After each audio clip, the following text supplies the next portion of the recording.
আসসালামু আলাইকুম প্রিয় শিক্ষার্থীবৃন্দ, তোমরা সবাই কেমন আছো? আশা করি আল্লাহর রহমতে সকলেই ভালো আছো। আমিও ভালো আছি ইনশাল্লাহ। সো বেশ কিছুদিন পর আমি তোমাদের সামনে আবারও একটি ভিডিও নিয়ে হাজির হলাম। আশা করি ভিডিওটি আপনাদের ভালো লাগবে। সো আমি 10টি স্ট্রাকচার, কথা বলার মতো দৈনন্দিন জীবনে 10টি স্ট্রাকচার নিয়ে হাজির হয়েছি তোমাদের সামনে। সো পুরো ভিডিওটি যদি দেখো তাহলে দৈনন্দিন জীবনে কথা বলার মতো 10টি স্ট্রাকচার তোমরা সহজেই আয়ত্ত করতে। প্রথমেই তোমরা লক্ষ্য করো, এখানে কোনো কিছু দেখলে কিছু মনে পড়ে যায়। আমরা অনেক সময় কিছু কথা বলে থাকি বাংলাতে, যেমন তোমাকে দেখলে আমার বন্ধুর কথা মনে পড়ে যায়, এই জায়গায় আসলে আমার তার কথা মনে পড়ে যায়, এরকম অনেক কথা আমরা বলে থাকি। সো সেই ক্ষেত্রে আমাদের যে স্ট্রাকচারটা হবে, সাবজেক্ট, ভার্ব, অবজেক্ট, অব, এরপরে নাউন বসাতে হবে। যেমন লক্ষ্য করো, আমি এখানে লিখে রেখেছি তোমাকে দেখলে আমার বন্ধুর কথা মনে পড়ে যায়। You remind me of my friend. You remind me of my friend. এইখানে সাবজেক্ট হলো ইউ, ভার্ব হচ্ছে রিমাইন্ড, অবজেক্ট মি, এরপরে অবের পরে মাই ফ্রেন্ড, আমরা এটা নাউন বা নাউন ফ্রেজ বসিয়েছি। সো এই ক্ষেত্রে আমাদের দ্বিতীয় সেন্টেন্সের দিকে আমরা লক্ষ্য রাখি, যদি এই জায়গায় আসলে আমার তার কথা মনে পড়ে যায়, তাহলে এখানে সাবজেক্ট হলো this place. This place reminds me of her.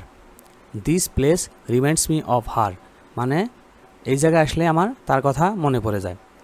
Next দ্বিতীয় স্ট্রাকচারটি হলো, কোনো কিছু হয়ে যাচ্ছে। আমরা অনেক সময় বলি যে চা ঠান্ডা হয়ে যাচ্ছে, আবহাওয়া গরম হয়ে যাচ্ছে, রাত হয়ে যাচ্ছে, সন্ধ্যা হয়ে যাচ্ছে, বিকাল হয়ে যাচ্ছে। এই কথাগুলো আমরা ইচ্ছা করলে, একটু চেষ্টা করলে আমরা ইংলিশে বলতে পারবো। সো খেয়াল করে, এখানে সাবজেক্টের পর, এখানে প্রথমে সাবজেক্ট, বি ভার্ব, এরপর আমাদের যে মূল যে বিষয়টা সেটা হচ্ছে গেটিং। গেটিংয়ের পরেই প্রদত্ত অ্যাডজেক্টিভ বসাতে হবে অথবা নাউন বসাতে হবে। যেমন চা ঠান্ডা হয়ে যাচ্ছে, তাহলে it is getting cold. It is getting cold. আবহাওয়া গরম হয়ে যাচ্ছে, the weather is getting hot. রাত হয়ে যাচ্ছে, it is getting night. It is getting night. So যদি বলা হয় সন্ধ্যা হয়ে যাচ্ছে, তাহলে কি হবে আপনারা কমেন্ট সেকশনে লিখে ফেলুন। এরপরের স্টেপে বেশি কিছু নেই, অর্থাৎ আমরা অনেক সময় বলে থাকি বেশি কিছু বলার নেই, বেশি কিছু করার নেই, বেশি কিছু খাবার নেই, বেশি কিছু দেখার নেই। এই কথাগুলো আমরা অনেক সময় বলে থাকি, তো আমরা ইংলিশ ইচ্ছাগুলি বলতে পারবো। তো এর জন্য যে গঠনটা, দেয়ার প্লাস ইজেন্ট মাস প্লাস টু প্লাস মূল ভার্ব। যেমন এখানে আমি তোমাদের জন্য উদাহরণ দিয়েছি, বেশি কিছু বলার নেই, দেয়ার ইজেন্ট মাস টু টেল। বেশি কিছু করার নেই, দেয়ার ইজেন্ট মাস টু ডু। পরবর্তী স্টেপে আমরা যেতে পারি। এখানে যে আমরা স্ট্রাকচারটা লিখেছি, কোনো কিছু বাকি নেই। অনেক সময় আমরা বলি যে কোনো কিছু দেখার বাকি নেই, কোনো কিছু বোঝার বাকি নেই। সো এই কথাগুলো আমরা ইংলিশে কীভাবে বলতে পারি, সেক্ষেত্রে আমাদের যে স্ট্রাকচারটি, দেয়ার ইজ নাথিং লেফট, মূল বিষয়টা হচ্ছে এখানে নাথিং লেফট, এরপরেই টু বসিয়ে দেবো, তারপরে ভার্বটা বসিয়ে দেবো। যেমন কোনো কিছু বলার বাকি নেই, there is nothing left to tell. There is nothing left to tell. এরপর আছে কোনো কিছু বোঝার বাকি নেই, তাহলে there is nothing left to understand. There is nothing left to understand. এরপরে এই ধরনের দু একটা সেন্টেন্স তোমাদের মনে আসলে এই গঠন ফলো করে কমেন্ট সেকশনে লিখে ফেলো, আমি দেখব তোমাদের লেখাটা ঠিক আছে কিনা। এরপরে আমরা যে স্ট্রাকচারটি দেখতে পাচ্ছি, ড্যাশ ড্যাশই, ড্যাশ ড্যাশই করতো আর কিছু করতো না। এইখানে আমাদের যে গঠনটা খুবই simple, subject did nothing but plus পরবর্তী ভার্ব। এখানে লক্ষ্য রাখো তোমরা, সে শুধু পড়াশোনাই করতো আর কিছু করতো না, তাহলে she did nothing but study. এরপরে আমি শুধু খেলাধুলাই করতাম আর কিছু করতাম না, I did nothing but play. I did nothing but play.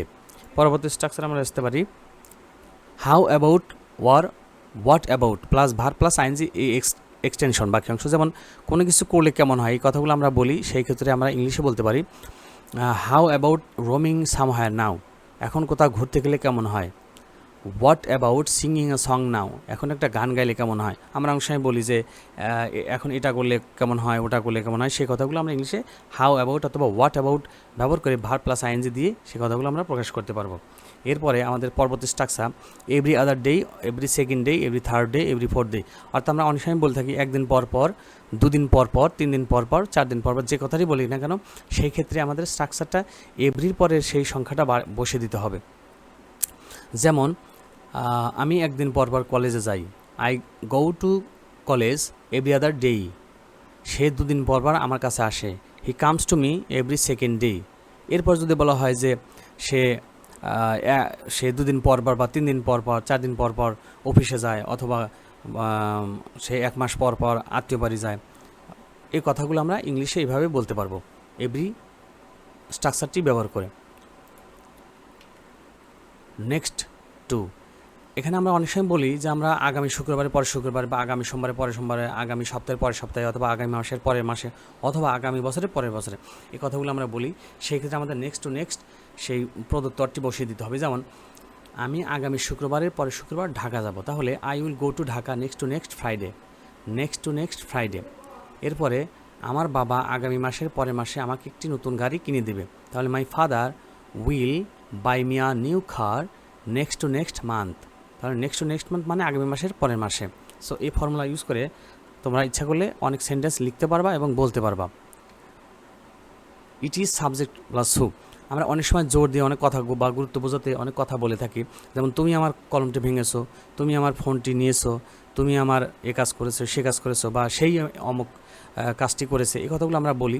সেই ক্ষেত্রে আমাদের ইট ইজ সাবজেক্ট ব্যবহার করতে হবে। এই ফর্মুলা ব্যবহার করে আমরা প্রকাশ করতে পারবো। যেমন it is you who have broken my pen. তুমি আমার কলমটি ভেঙেছো। এরপরে আছে আমি তোমাকে সাহায্য করব। এটা কিন্তু ফিউচার টেন্স, এটা প্রেজেন্ট পারফেক্ট টেন্সে করা হয়েছে, এটা ফিউচার টেন্সে করা হয়েছে। তোমরা যে কোনো টেন্সে নিতে পারবা এই ফর্মুলা ব্যবহার করে। যেমন it is I who will help you. It is I who will help you মানে আমি তোমাকে সাহায্য করব। আর এটা হচ্ছে তুমি আমার কলমটি ভেঙেছো। It is you who have broken the pen. এরপর আছে যে স্ট্রাকচারটি, এটি লাস্টের স্ট্রাকচার, 10টি স্ট্রাকচারের মধ্যে এটি লাস্ট স্ট্রাকচার। আশা করি এটাও তোমাদের সহজে বুঝে আসবে। সো এখানে আমরা সাবজেক্ট পরে হ্যাভ টু, হ্যাজ টু ব্যবহার করতে পারি, অথবা হ্যাভ গট টু অথবা হ্যাজ গট টু ব্যবহার করে ভার্ব অন ব্যবহার করে এক্সটেনশন করতে পারি। এগুলো আসলে খুবই সহজ নিয়ম, কোনো কিছু করতে হবে বোঝাতে। যেমন আমাকে কলেজ যেতে হবে, I have to go to college. I have to go to college. তোমাকে বেশি বেশি পড়তে হবে, you have got to read more and more. এখানে হ্যাভ গট টু ইউজ করেছি, ইচ্ছা করলে হ্যাভ টু ব্যবহার করা যেতে পারে। সো তোমাদের কাছে যেটি সহজ লাগে হ্যাভ টু ইউজ করতে পারো, অথবা হ্যাভ গট টু ইউজ করতে পারো। দুটি যে কোনো একটি ব্যবহার করলে আমাদের অর্থ চলে আসবে। সো আশা করি তোমাদের এই 10টি স্ট্রাকচার অনেক উপকারে আসবে। সো তোমরা যদি এটি বেশি বেশি করে দেখো এবং আয়ত্ত করার চেষ্টা করো, এবং যদি শেয়ার করে দাও বন্ধুদের মাঝে, তাহলে তারাও এটা দেখে উপকৃত হতে পারবে। আর অবশেষে আরেকটা কথা বলি, যদি আপনারা আমার চ্যানেলে যদি নতুন হয়ে থাকেন তাহলে অবশ্যই আশা করি সাবস্ক্রাইব করে নেবেন, তাহলে এর পরে আরও যে গুরুত্বপূর্ণ ভিডিও